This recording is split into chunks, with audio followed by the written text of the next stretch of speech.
បាទជំរាបសួរបាទថ្ងៃនេះខ្ញុំបានមកដល់ស្ពានកំពង់ក្ដីបងប្អូនគឺជាស្ពានដែលចំណាស់ជាងគេនៅប្រទេសកម្ពុជាហើយក៏ជាស្ពានដែលវែងជាងគេនៅប្រទេសកម្ពុជាដែរនៅសម័យអង្គរបាទអញ្ចឹងយើងមកដឹងប្រវត្តិខ្លះៗនៃស្ពានកំពង់ក្ដីទាំងអស់គ្នាបងប្អូន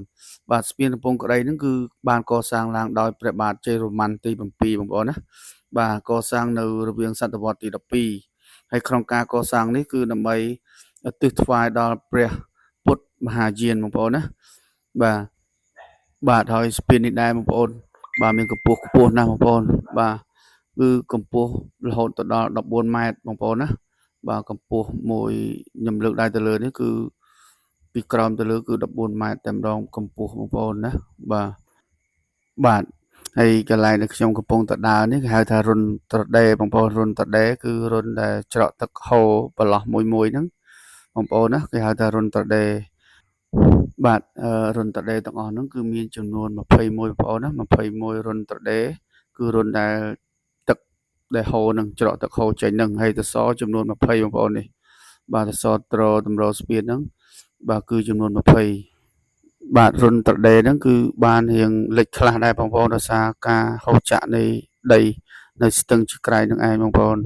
បាទនេះគឺជាក្បាលស្ពានបងប្អូនណាបាទហើយនៅខាងសងខាងផ្លូវស្ពាននេះគឺមានរូបនាគបងប្អូនណាមានរូបនាគឈរឡើងតាដាំយ៉ាងរឹងមាំបើគិតទៅរាប់រយឆ្នាំតែស្ពាននេះអាចទ្រទម្ងន់បាទនៅការដឹកជញ្ជូនបានបងប្អូនបាទស្ពាននេះគឺកសាងដើម្បីឆ្លងកាត់ពីខេត្តសៀមរាបទៅខេត្តកំពង់ធំហើយនិងខេត្តមួយចំនួនទៀតនៅភាគខាងកើតបាទហើយទទឹងគឺមានប្រវែង16ម៉ែត្របងប្អូនបណ្ដោយប្រវែង75ម៉ែត្រ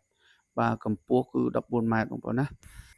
បាទចំពោះទីតាំងស្ពាននេះដែរគឺមានទីតាំងស្ថិតនៅខាងលិចខាងជើងផ្សារកំពង់ក្ដីប្រហែល50ម៉ែត្របងប្អូនក្នុងឃុំកំពង់ក្ដីស្រុកជីក្រែងខេត្តសៀមរាបអរគុណវីដេអូនេះគឺមានប៉ុណ្ណឹងបាទរាល់ការខុសឆ្គងសូមមេត្តាអធិស្ឋាន